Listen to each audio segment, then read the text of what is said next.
Hello, my name is C from Curio & Co. And today I'm going to touch a little bit on what style is. Just a couple of things before I get started. I should mention that you will be able to get the ASMR version of this video as soon as it becomes available, and it will be in the British English audio track. An additional thing that I should say is that I will be talking over this drawing. These are some of the drawings that I do for our studio, Curio & Co. But the content is not going to be related to what I'm going to be addressing in terms of style. So let's get started. So what is style? Style is a whole bunch of things. Style is the way you see things. Style is the way you interpret things. Style is a certain understanding of the tools that you are using in terms of creating an image, and some sort of a mastery or comfort in the use of the tools. It allows the audience to perceive the image the way you perceived something. And it doesn't come easy for most of us. I am still working on getting better and trying to communicate the way I want to communicate through the image. Style requires a lot of patience. It requires you as an artist to endeavor into a substantial amount of learning, because it requires a lot of processing and a lot of understanding. The best thing that I can suggest for anybody who is looking into quote unquote getting a style is simply don't go after it, because it will come to you once you have gained a specific understanding. And rather than carrying this baggage and this heavy load of saying, oh, I need to find my style, you're a lot better off not worrying about it, staying focused on what you're looking for, what your interests are. And then slowly these type of things will start coming through. It's as simple as looking at artists that you love and find out why is it that you like them. Study specific elements. Let's say maybe you like the way Michelangelo draws the hands. Figure out why is it that you like the way Michelangelo draws the hands, or the way Carter Goodrich does textures and shape. Figure it out, break it down, analyze it, copy it, not for just copying's sake, and then try to understand why those choices were made.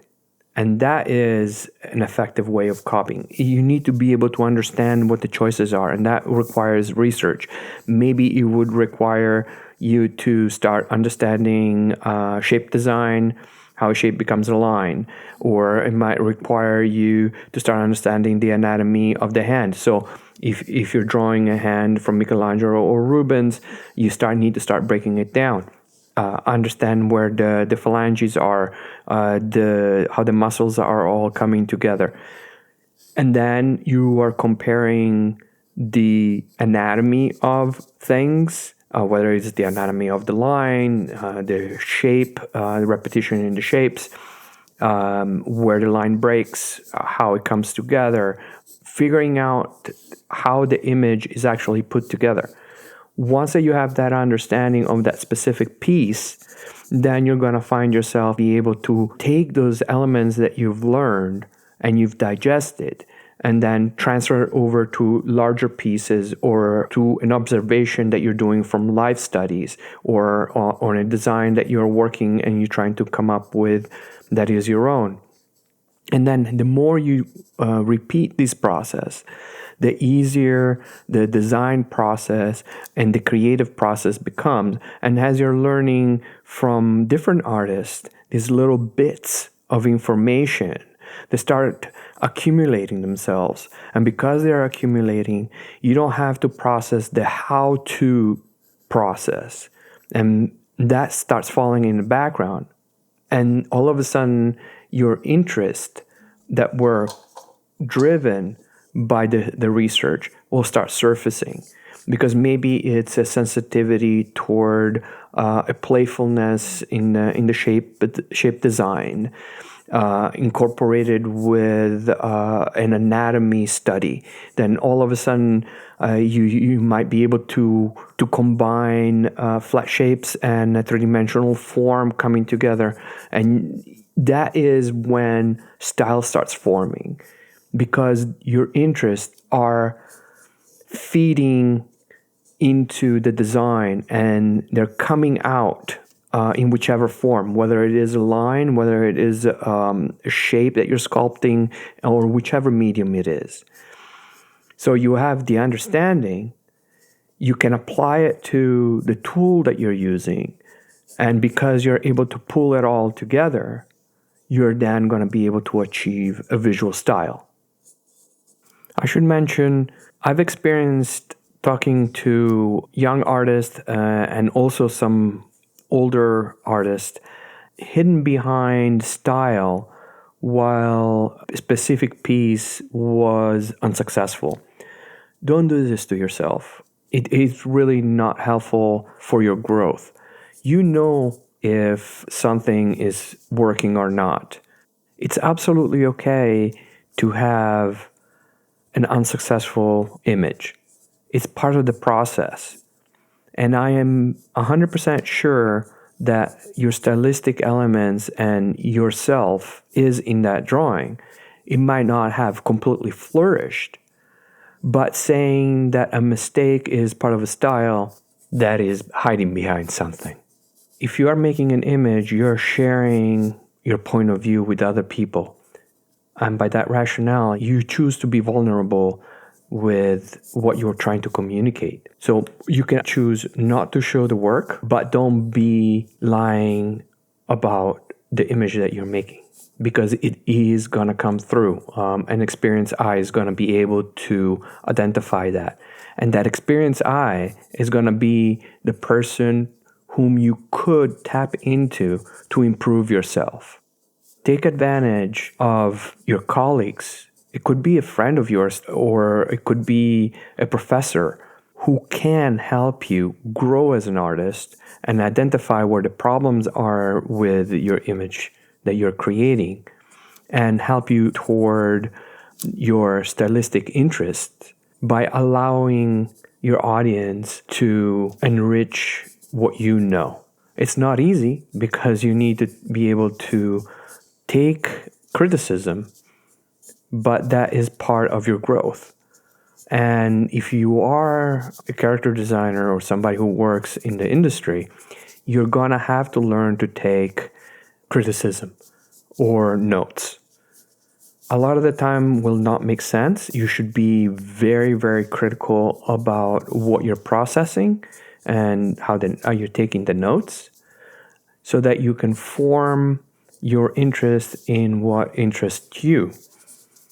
But if you are doing work for hire, unfortunately, you're going to find yourself have to accommodate specific needs. That said, it doesn't mean that your stylistic choices will have to adhere to the work that you're delivering. In some cases, if it's specific film production or a specific style, like if you're working on The Simpsons, for example, there are some stylistic guidelines that you need to meet. But if you're doing concept development, then you probably are brought on because of your sensitivity and your visual interest and the way you want to communicate a specific idea. Marlet is a very good example of how he visualizes. Again, Carter Goodrich is also an example of styling a whole world. You can see it from Despicable Me. I mean, that is 100% Carter Goodrich. Kung Fu Panda is 100% Nico Marlet. I should also mention that style is also a state of mind. As you're growing as an artist, your interests are going to shift. and emotionally you're gonna be in different places. Maybe, let's say, for an example, Goya, who used to do a lot of commissions for royalty, and his images were very decorative. Later on in his career, he ended up seeing some horrible things that were happening to the population, and his style had completely changed. Another example is Picasso. He was always interested in different mediums, but the one thing that tied the whole thing together was his playfulness. So when you think of style or state of mind, be aware that you are allowed to change because it's part of life.